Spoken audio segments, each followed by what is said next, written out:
Buni qayerga olib qochyapsiz? Uylanishga 25 yil qisqidirmay deb hozirdan topib qo'ydim.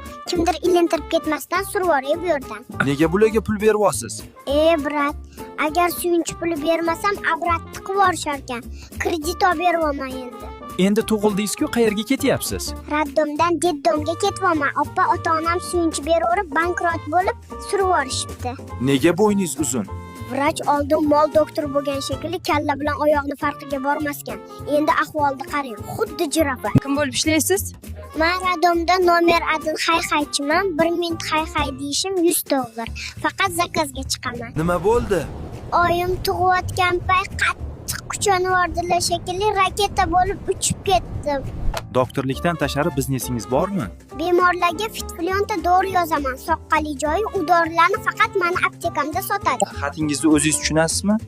To'g'risini aytsam, xatimni o'zim ham tushunmayman, lekin aptekaga olib borsa dori berishyapti. Bemorga qisqa vaqtda borgan kuningiz? 10 sekundda borganmiz. Dashi o'zi kelgan, chunki probkada qolib ketgandik. Amaki, operatsiya yaxshi o'tdimi? Halokat o'zi bitta ukol uchun kelgan edim. Ana bu jinni esa oyog'imni kesib tashabdi.